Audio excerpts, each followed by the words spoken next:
بسم اللہ الرحمن الرحیم۔ اللہ رب العزت کی تقدیر کے اوپر میں ایک بات کرنا چاہتا ہوں، اور اس بات کو شروع کرنے کے لیے میں قرآن مجید کی ایک آیت کا ایک حصہ جو ہے آپ کے سامنے ذکر کروں گا۔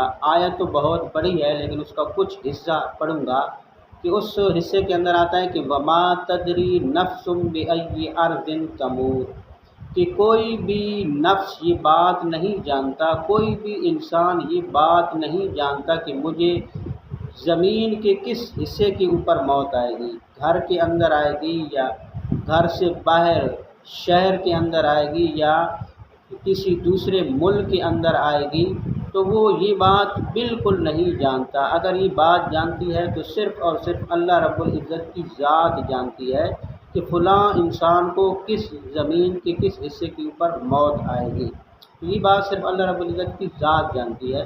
تو اسی کے جو ہے نا مطابقت اسی جو ہے نا آیت کے بالکل مطابق ایک واقعہ میں آپ کے سامنے ذکر کرتا ہوں کہ خلیفہ منصور بہت بڑے بادشاہ تھے، ان کو خواب آیا۔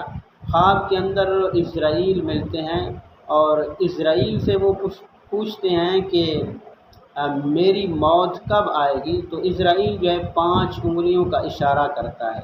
تو جس وقت خلیفہ منصور صبح اٹھتے ہیں اور اس خواب کی تعبیر پوچھتے ہیں، تو کوئی عالم جو ہے وہ کہتا ہے کہ 5 انگلیوں سے مراد 5 دن ہے، 5 دن کے بعد آپ کو موت آ جائے گی۔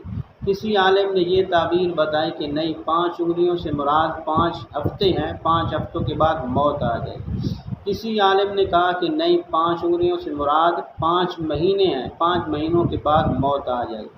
کسی عالم نے کہا کہ نہیں، 5 انگلیوں سے مراد 5 سال ہے، تو 5 سال کے بعد موت آ جائے گی۔ لیکن خلیفہ منصور کسی بھی عالم کی تعبیر پر مطمئن نہیں ہوئے کہ کوئی کیا بتا رہا ہے، کوئی کیا بتا رہا ہے، جو ہے نا میں کسی کی بات کے اوپر مطمئن نہیں ہوں۔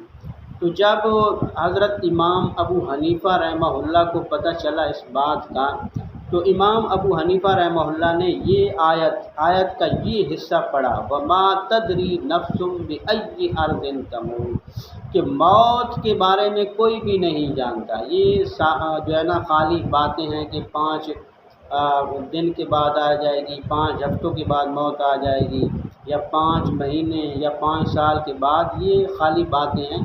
لیکن جو قرآن کے اعتبار سے قرآن کیا کہتا ہے، قرآن تو کہتا ہے کہ وما تدری نفس بأی ارض تموت، کہ کوئی نفس، کوئی انسان یہ بات نہیں جان سکتا کہ اس کو زمین کے کس حصے کے اوپر موت آئے گی، کس وقت آئے گی، کس سال کے اندر آئے گی، کس مہینے کے اندر آئے گی۔ یہ بات اگر جانتی ہے تو صرف اور صرف اللہ رب العزت کی ذات جانتی ہے۔